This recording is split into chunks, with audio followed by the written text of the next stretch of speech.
Штангтай суулт. Энэхүү дасгалын үүх дүүх нь маш эртээр үес гаралтай. Хүн төрөлхтний хүчний дасгалын хаан. Маш олон булчин нэг дор ачаалуулдаг учраас зөвхөн хөл гэлтгүү таны бүх биеийг цогцоор нь хөгжүүлж өгдөг. Мөн энэ дасгал нь натуралуудад маш хэрэгтэй. Учир нь энэ дасгал хийсний дараа таны тестостерон болон өсөлтийн гормон маш их ялгардаг. За энэ даавруудын тухай бичлэг байгаа та бүхэн үзээгүй бол заавал орж үзээрэй. Бүх төрлийн спортод ашиглагддаг энэхүү супер дасгалын техникийг сурахад маш хэцүү байдаг. Энэхүү дасгалын техникийн талаар Монгол улсын штангтай суултын рекордыг 315 кг жингээр тогтоосон олон улсын спортын мастер Сайфолло ярих болно.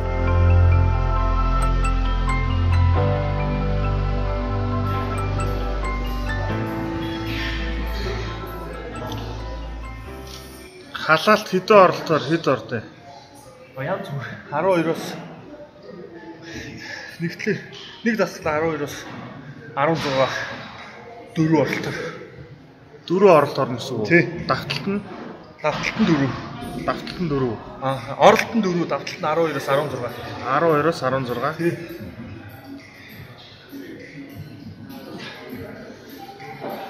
Гүйлтийн зам ам дээр гүйж бол халаахгүй. Бие хөдөлгөж. Ер нь бол гүйлтийн зам дээр зөөлхөн гүйж халааж болно. Гэхдээ жоохон хөл судрах, болчонгууд судрах магадaltaй байдэ. Тэгэхээр дандаа хөдөлгөөнд дасгал хийгээл халаах нарай л илүү үүтэй. Ер нь анхлан хичээлж байгаа хүмүүс зориулаад энэ ямар техниктэй хийх ёстой вэ? За ер нь бол анхлан ч ер нь мэрэгжлийн тамирч ер нь бол суулт хийх зөв хийх ёстой. Зөв хийж булчин зөв хөгжин. Дээрээс нь гэмтэл бэртэл авахаас урчлан сэргийлэх гэсэн үг. За би та бүгд өнөөдөр суултын техник харуулъя. За ер нь болохоор гарны байрлал, мөрний хэмжээтэй байвал илүү сайн. Тэг хүн хүнээсээ янз бүр байдаг. Нөгөө мөрнийхөө уян хатны чанараасаа шалтгаалаад тэг миний хувьд бол яг стандарт зураас нь дунд хуруугаараа ингэж авчтай. Яг ижлэхэн байх хэрэгтэй. За ингээд одоогоор ингэж өгөөж аваад яг одоо мөрний дэдлийн хэсэг тавьчих. Хааш үүж авах хэрэгтэй. аль болох хоошоо авах хэрэгтэй тийм. Нуруунд үүж авах хэрэгтэй. Ингэж авахд бол нуруунд ирэх ачаал нарай багасна.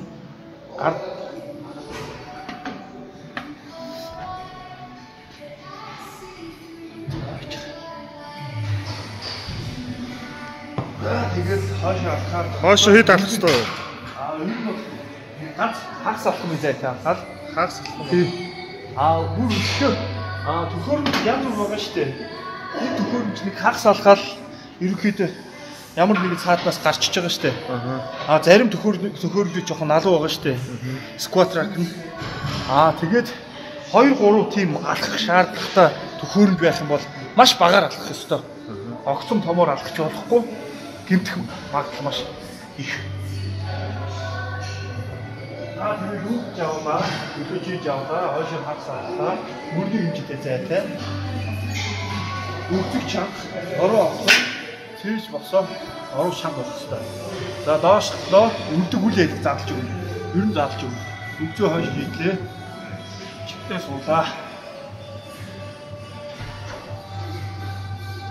За ер нь хажуунаас гарахад бол хашаа тоглоо өвдөгний өмнөөс доош орсон байх хэрэгтэй.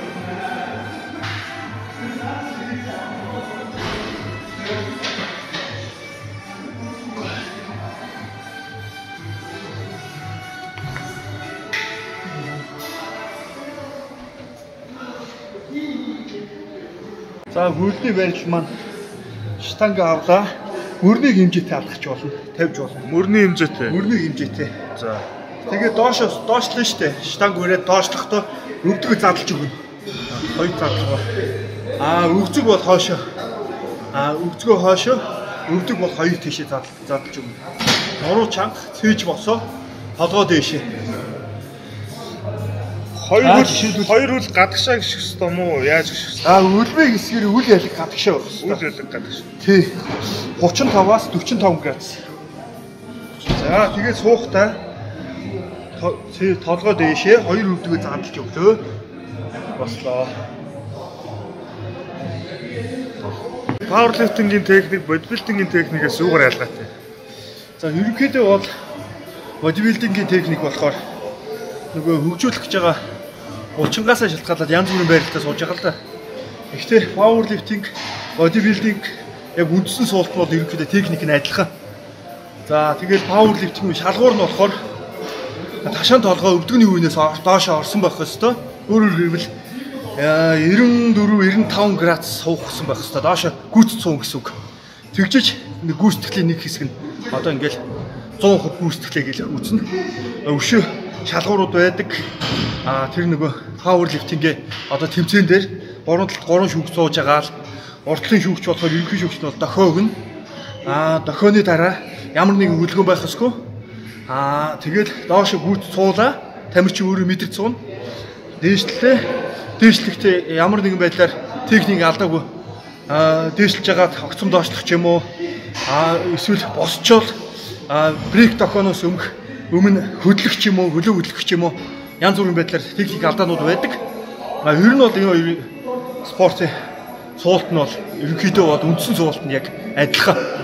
Пауэрлифтинг маань өөрөө одоо бэрдэхгүй хүн те гимтэхгүй талаас нь зөв суулгаж байгаа л да. Өөрөөр хэлбэл тий. Тэгээ бодигийн дасгалууд бол дутуу суух, гүйц суух, нэлээ алцаад суух те хөлөө ойр тавь суух гэл янз бүрийн суултууд байдаг л да. Булчингаа яаж хөгжүүлэхээс хамаарал олон өнцгөөс тий олон өнцгөөс пауэрлифтингийн бэлтгэл дээр ялгаагүй тэр суултуудыг хийдэг. Гэхдээ үндсэн суулт маань пауэрлифтингөөр хэн хамгийн хүнчингээр суух вэ гэсэн тэмцээн байхгүй тий. Тэгээ зөв техникээр хамгийн хүнчин ав сууж байгаа учраас аль болох аюулгүй байдал талаас маш сайн суух ёстой зөв техникээр тийм байна. Шинээр хичээлж байгаа хүмүүс нуруугаа алдаж суугаад байдаг тий. Урагшаага бүхтийгээд ч юм уу нэг бол нуруунд бүхтэр суугаад байдаг. За энийг яаж засдаг юм бэ? Энийг бол анханаас нь сүрийн фундаментийг сайн тавьж өгөх ёстой. Нурууг нь чанга, хөл чанга өгзгийг хаашаа ингээ явуулж техникийг зөв зааж өгөх ёстой байхгүй толгойд ич цэвэж игц. Тэгжээч хөнгөн жинээр олон тэгэл дадлал болгочиж дараагийн жингийн ахиулаад явах ёстой. Тэгэхээр техникийг ихлээр сайн сурж иж дараа нь хүнд жингээ авах гэсэн үг тийм. Ер нь бол техникийг хамгийн сайн фундаментийг тавьж иж дараа нь дээр нь одоо ингээд барилгач гэсэн ялгаагүй шүү дээ. Фундаментийг сайн байж иж дээш барилгач босно шүү дээ. Фундамент сул байх юм бол яг барилгатай адилхан муу гинтэх магадaltaй гэсэн үг. Хизээч засагдахгүй нэгэнд явчвал.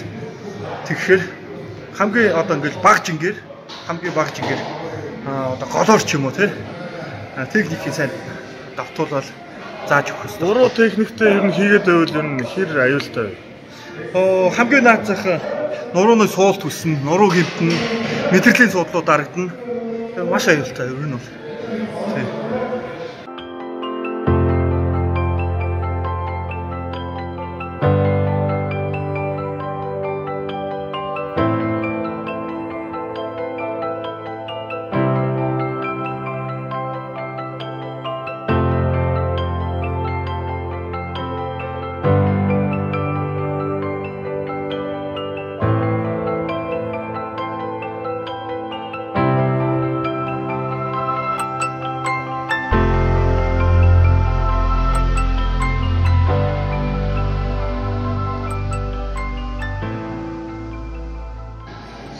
Нурууны суулттай хүн штангын сууж болох уу? Ер нь бол нурууны суулттай хүн байх юм бол эмчийн залтаар ер нь бол тэлээс тэтэл одоо ямар нэг 5 хил ч юм уу ачаа өргөхөөр хориглон гэл гимтлэн эмч. Одоо мэдрэлийн ч юм уу бичээд өгсөн байдэн штэ. Тэгэхээр болохгүй гэсэн үг байхгүй юу? Нурууны суулттай байх юм бол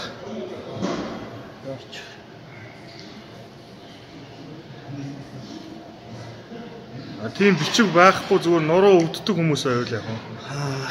Нуруу өвддөг хүмүүс бол нэг нурууныхаа MRI зургийг авах хэрэгтэй. Ямар гэмтэл байгааг нь тогтоох хэрэгтэй. Мэргэжлийн байгууллага тандаа дэмжиж үзүүлээл. Тэгжээч суулт одоо нуруундаа хүч авах уугүй. Тэгжээч л шийдэх бол эрсдэлтэй.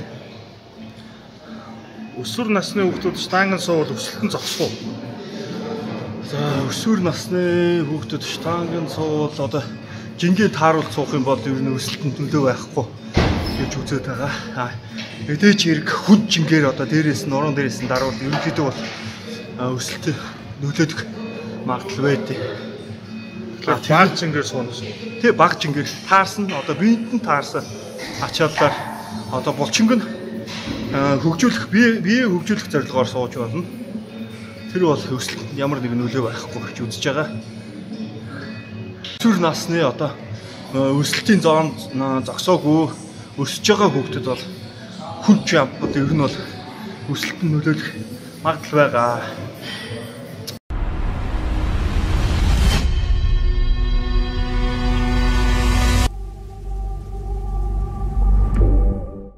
Зорио тань энэ бичлэг таалагдсан бол лайктаар subscribe хийгээрэй. Мөн энэхүү бичлэгний дор штангтаа суул гэсэн комент үлдээгээрэй. За дараагийн бичлэгээр бодигийн тамирчдын үхдэг шалтгааны талаар ярих болно. Ингээд удахгүй уулзалтлаа. Түр баяртай.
Fucking superstars, feeling like a pop star. Drinking any bad bitches, jumping in the pool and I ain't got on no bra. Hit her front or back, pulling on the tracks and now she screaming out no more. They like Savage, why you got a 12-car garage and you only got 6 cars?